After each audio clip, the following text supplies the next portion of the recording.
To change an adaptive shaft on the T40 spray rod, you will start by removing the four 2.5mm screws in the motor cover.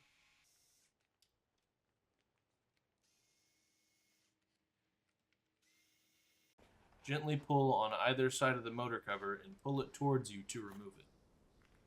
Take your time removing the motor cover as it is easy to break. Once the motor cover is removed, use a 17mm wrench or a pair of pliers to loosen the fixing nut from the spray rod hose and disconnect the spray rod signal cable.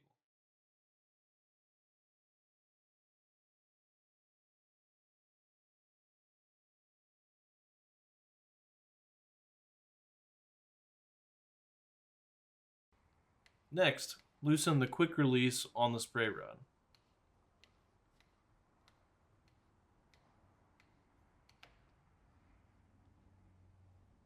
After loosening the quick release, unscrew the spray rod fixing nut from the base of the motor.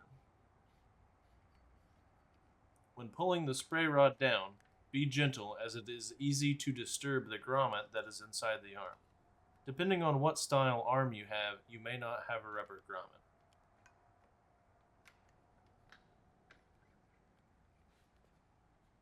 Once the spray rod has been dropped, twist the adaptive shaft to pop it out of place.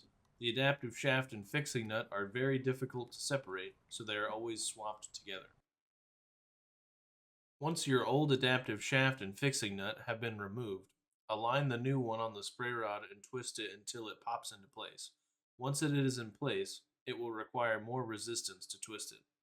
Now, your spray rod is ready to go back on your drone. Push the spray rod hose and signal cable back up through the motor and arm, keeping the grommet in mind when the signal cable and hose actually go up into the arm.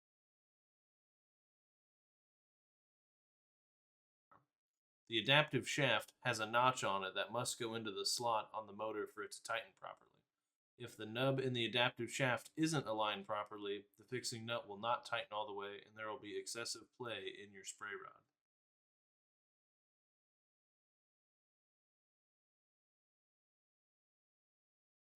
With the spray rod reattached to the motor, reconnect the signal cable and spray rod hose to the arm hose and tighten with the pliers or a 17mm wrench.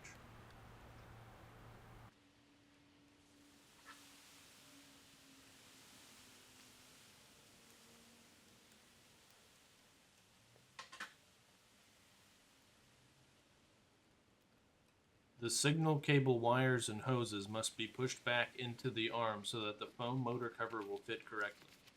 Lastly, screw in the four 2.5mm screws on the sides of the motor cover and you will have successfully changed the adaptive shaft on your spray rod.